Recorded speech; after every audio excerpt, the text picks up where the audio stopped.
very happy. Love it. Thrilled.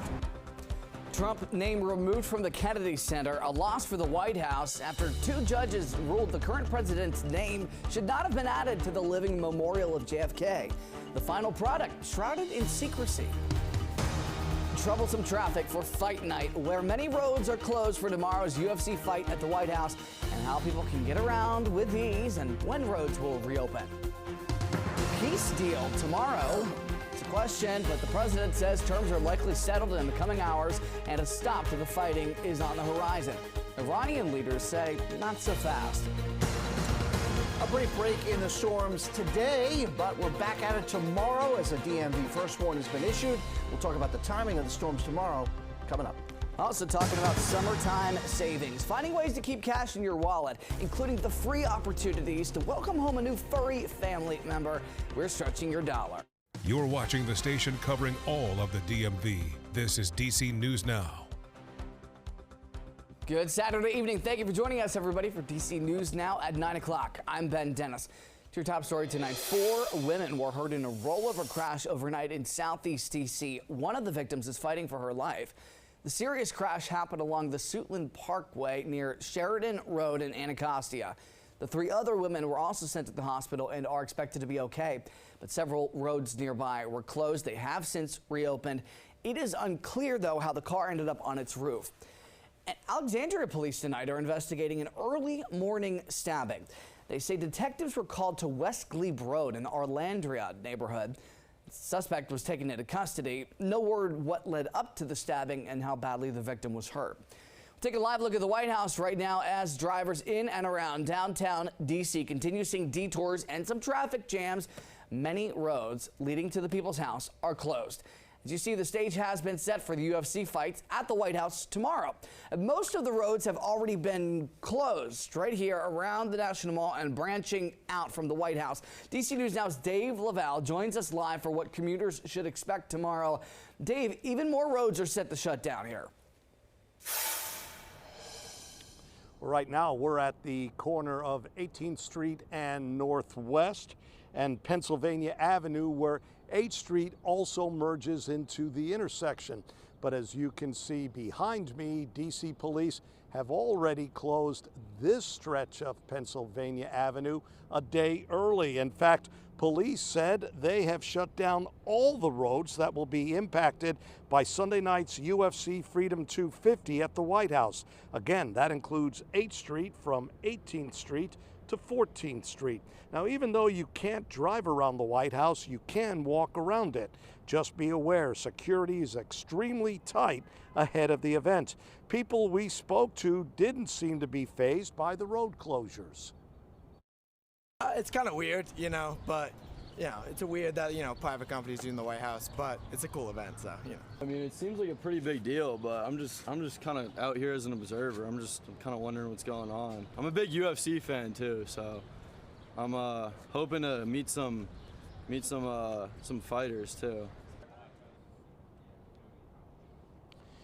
Parking restrictions are also in effect along many roads around the district. The road closures and the parking restrictions are scheduled to be lifted at 6 a.m. on Monday. We're live in Northwest. Dave Laval, DC News Now. It's going to be tricky for a Sunday. All right, Dave, thank you. No doubt we had to bear those wicked winds whipping through the DMV to end our work week, and tomorrow could bring some more storms, including leading up to the UFC fights at the White House. Check out the left. That's the moment the front moved through D.C. yesterday. A time lapse of the ominous clouds overhead. And we also saw some significant damage in neighborhoods. And on the right, gorgeous calm after the storm. It transformed our skies into that beautiful orange glow. Did you catch it? And tragically, though, those intense wind gusts toppled trees and limbs. This week, 2 women were killed in Maryland. Coming up at 9:30, our interview with the family of one of the victims. They're remembering the bright personality of their loved one gone too soon. Man, certainly staying weather aware is top of mind for all of us late this past week, Scott, but it's going to have to continue into Sunday, too. Yeah, tomorrow we're going to do it all over again. We'll add in the tornado aspect as well, unfortunately. But we'll take a look. This is what it looked like last night at 8:50 on our radar scope. You can see, again, Washington D.C. was clear at that point in time. We today got a brief break from any storm activity with that area of high pressure, that big blue H moving on in, but our next system is already out towards Missouri and parts of the Kansas region, and all of that is moving in tomorrow. Now, not tomorrow morning. If you have plans for tomorrow morning services, not an issue. Storm chance, though, on Sunday's timeline shows it like this. Starting as early as noon out towards western Maryland, running to about 2 in the afternoon there, then 2 to 4 around the Cumberland Valley, a line of storms moving on through. By the time we get to the 4 to 5, 6 time period, we're looking at the Beltway region here around D.C. and 6 to 8 p.m. out towards southern Maryland and points south of there. That's just to give you a brief timeline. I'll actually show you the future cast coming up in the main weather. As far as tonight's concerned, no severe weather. We have a quiet evening. The temperatures dip down into the upper 60s before transitioning back up to 90 tomorrow, which will help invigorate some of those storms. Ben? All right, Scott, thank you. An end in sight. There's a question on that. President Trump now says the United States and Iran are planning to sign a peace deal tomorrow. However, the Iranian Foreign Ministry says a deal won't be signed tomorrow. The president made the announcement on social media this afternoon saying our relationship with Iran is a much different and better one than previous administrations have had. President Trump also said the Strait of Hormuz would be reopened immediately after a deal is signed. However, a spokesperson for the Iranian Foreign Ministry told state media that signing won't be tomorrow, but there's a chance a deal is signed in the coming days. President Trump said, hopefully this process will all work out quickly, easily, and smoothly, adding, if it doesn't, we have the ultimate alternative, hopefully never to be used again. Happening now. In the district, a new nightly citywide curfew. Mayor Muriel Bowser says the restrictions are for kids under 18. That means anyone in that age bracket cannot be out in D.C. every night from 11 to 6 in the morning. This curfew is in place through June the 27th. Violators, we're told, could be fined up to $300 or spend 10 days in jail. There's also a curfew zone this weekend in Navy Yard. That means large groups of kids and teens are not allowed starting at 8 p.m. Those restrictions run into the nightly citywide curfew. Well, 3 days before the D.C. mayoral primary election, candidate and council member Janice Lewis George, along with her campaign treasurer, were fined $16,000 by the D.C. Office of Campaign Finance. They also fined an outside group supporting her campaign for mayor another $4,000. The agency says they found that outside group, Safe and Affordable DC, did not establish adequate safeguards to stay independent from the campaign. The agency therefore invalidated Safe and Affordable DC's status as an independent expenditure committee and is treating its spending as campaign contributions instead. The office also said they found violations involving campaign reimbursements made through personal credit cards of campaign staffers.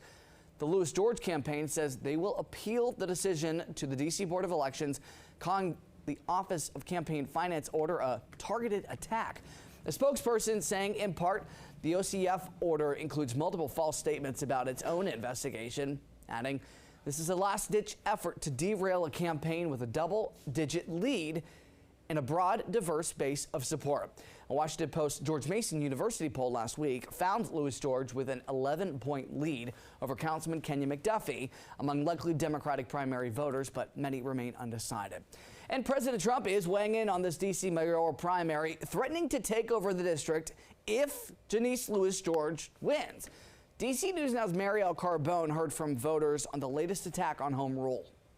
We know this isn't the first time the president has threatened D.C.'s home rule. He has been doing it since he was reelected, even federalizing the D.C. Police Department last year. But this threat, it is sparking outrage from candidates across a variety of races, not just the mayor's race. As D.C. voters head to the polls, a new voice looms over the election. We won't put up with it. President Trump. The president weighing in on D.C.'s mayoral primary after a reporter asked this question. One of the two leading candidates, Janice Lewis George, is running a Zohran Mamdani campaign. How would you feel if she emerges victorious? Well, I wouldn't like it, and maybe we'd take back Washington, run it on the federal basis. The latest threat and comments by the president sparking outrage from D.C. candidates. Denise Lewis George writing on X, threatening D.C. because you do not like how our residents vote is an attack on democracy itself. The people of D.C. elect the mayor of D.C., and they want someone who will stand up to Trump.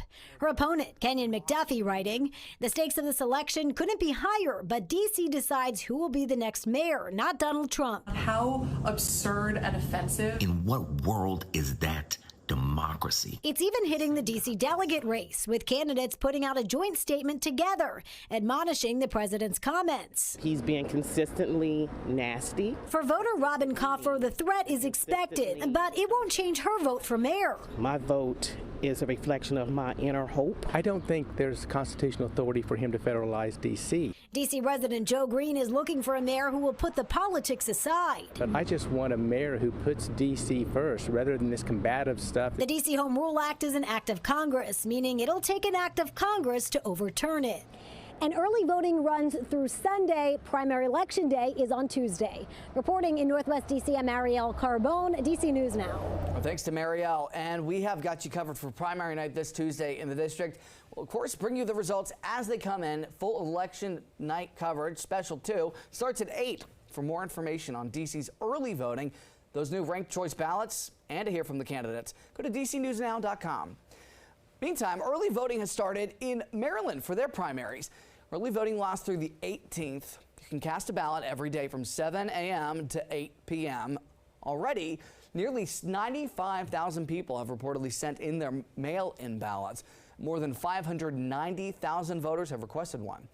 Officials are also reminding people you can still register to vote during early voting and even on primary election day, June 23rd. For more on early voting, all things Maryland elections, you can go to DCNewsNow.com. In Georgetown, right off of the waterfront, the graffiti inside of the Foundry Branch Tunnel has been removed. The post coming from Chairman of the National Energy Council Secretary Doug Burgum, also the Secretary of Interior. The removal comes as the district begins celebrating for America 250. The Bethesda Baptist Church hosted its 4th annual Community Day for residents in Ivy City and the Trinidad neighborhoods. The event featured food, music, and activities for friends and families, and also giveaways and horseback riding. That's pretty cool. Organizers say this is an opportunity for the community to come together and build unity. You see a lot of diversity, people from different backgrounds, people of different hues, find a lot of needs that we have, whether it be for recreation, whether it be for nutrition, whether it be for prayer, just fun and information, resources. At the end of the day, we all need the same thing. The event also provided information and history about Juneteenth celebrations happening this upcoming Friday. Time ran out for President Trump. His name was removed from the Kennedy Center. How people are reacting to the additional name change. If you're in need of a new furry friend, family member, right? You're in luck. Stretching your dollar with the new animal shelter opening in the district. Got a live look outside at the White House, the UFC stage all lit up for the first time for, let's just say, practice run for some of those videos. We've been seeing them ahead of the fight tomorrow. Gearing up for another stormy day. Scott Sumner has your full forecast coming up.